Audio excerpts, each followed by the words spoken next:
घेण्यापेक्षा आपण या ठिकाणी त्यांच्यापासून काय शिकून घेतलेलं आहे, त्यांनी आपल्याला काय शिकवलं, कोणत्या गोष्टी करायला शिकवल्या, त्या फार महत्वाच्या आहेत. आता निरोप तर आपल्याला घ्यावा लागणार आहे. प्रत्येकाला आपल्याला येणं आहे म्हणजे एक दिवस जाणं आहे.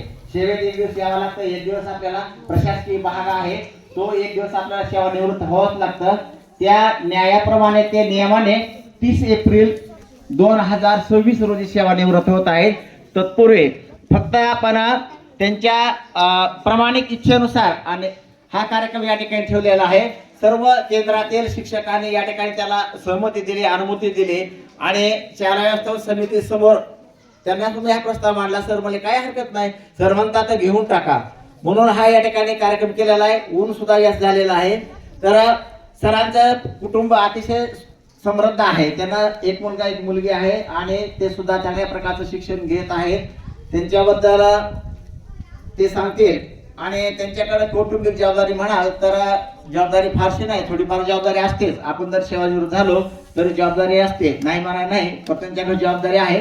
परंतु ते जबाबदारी पाळण्यास समर्थ आहेत. कारण एवढ्या 3 वर्षाच्या सहवासात त्यांनी कुठल्याच प्रकारची काही अडचण येऊ दिली नाही त्यांची जबाबदारी पार पडत असताना. त्याच्यामुळे म्हणतो की ती जबाबदारी पाडण्यास अगदी समर्थ आहेत. त्याच्याबद्दल काही अडचण नाही, काही नाही. आणि बाकीच्या शाळेच्या बाबतीत जर म्हटलं, त्यांच्याकडे फक्त शाळेत येणे आणि नियमानुसार वर्गात जाणे आणि अध्यापन करणे एवढ्या प्रकारचं सुंदर असं काम त्यांनी या ठिकाणी केलेलं आहे.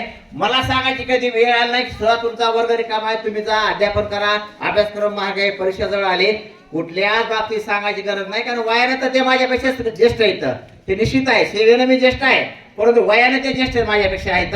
त्याच्यामुळे त्यांना कुठली सांगायची गरज पडली नाही. उलट मी कुणाला सांगत असेल तर त्यांनी मला समजून सांगायचे, सर लोक करतात, चांगले लोक येतात, त्यांना समजून सांगा तुम्ही.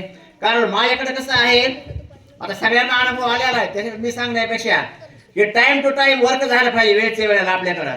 तुम्हाला वाटतं आज करू उद्या करू, परंतु उद्या करत असताना पाठीमागून दुसरे 2 काम आपल्याकडे आलेले असतात.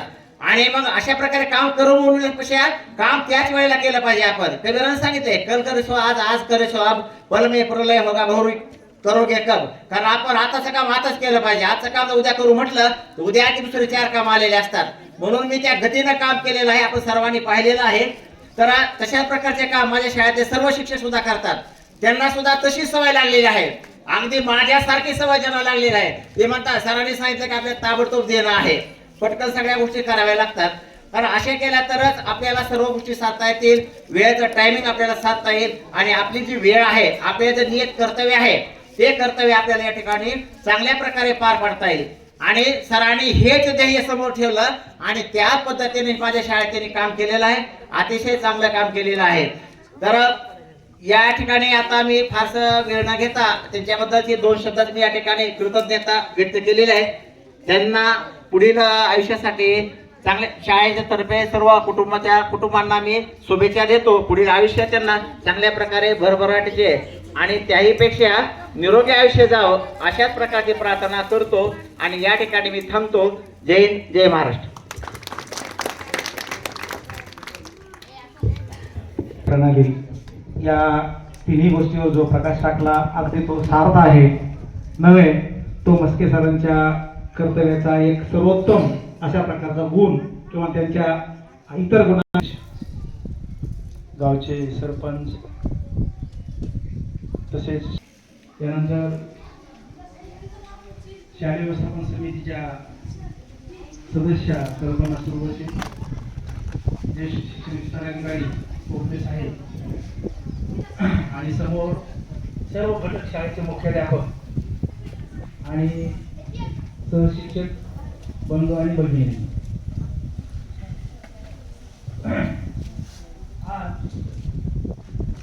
आपल्या शाळेचे ज्येष्ठ शिक्षक श्रीमान मस्के सर यांचा आज आपण सेवाकृती कार्यक्रम आपल्या शाळेमध्ये घेत आहोत. मस्के सरांचा स्वभाव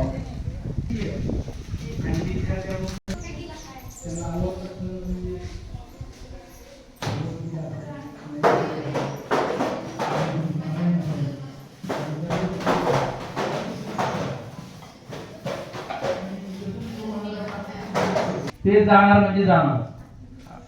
म्हणजे अशा प्रकारचं हे सांप्रदायिक मस्के सर यांचा अल्प परिचय थोडक्यात मी सांगतो की त्यांची प्रथम नेमणूक दिनांक 23/7/1996 जिल्हा परिषद केप्रशा शिर्शी बुद्रुक तालुका सोनपेठ जिल्हा परभणी या ठिकाणी त्यांनी 11 वर्ष काम केलं. त्यानंतर बदलीनं ते परभणी जिल्ह्यामधून आपल्या बीड जिल्ह्यामध्ये आले आणि मी सावळेश्वरला होतो आणि ते पैठणला आले 25/5/2007 ते 30/5/2018 तिथं पण त्यांनी 11 वर्षे काम केलं. त्यानंतर ऑनलाईन बदल्या सुरू झाल्या त्यावेळेस 30/5/2018 ते 30/5/2023 या कालावधीमध्ये कानडी माळी तालुका केज या ठिकाणी ते 5 वर्षे त्यांनी काम केलं. त्याच्यानंतर अंबाजोगाई जाणं येणं दूर होऊ लागलं आणि 53+ झाल्यानंतर त्यांना असं वाटलं की चला आता आपण शहराच्या जवळ जाऊया, म्हणून नंतर ते 30/5/2023 ते 30/4/2026 हे 3 वर्ष या जिल्हा परिषद प्राथमिक शाळा कोदरी या ठिकाणी त्यांची नियुक्ती झाली आणि त्यांनी 3 वर्ष काम केले. तर अशा प्रकारे त्यांची सेवा हे पूर्ण 30 वर्ष सेवा झाली. आणि या 30 वर्षामध्ये 3 वर्षामध्ये आम्ही जर पाहिल्यानंतर असं वाटतं की त्यांचं काम आमच्या शिक्षकामध्ये बी जर काही एखादे प्रश्न असले, काही समस्या वारकरी सांप्रदायिक असू द्या, संत महात्मा असू द्या, राजकारण असू द्या, एखादी काही जर गोष्ट आमच्या ह्याच्यामध्ये निघाली तर त्याच्यामध्ये त्यांना जर खरं वाटलं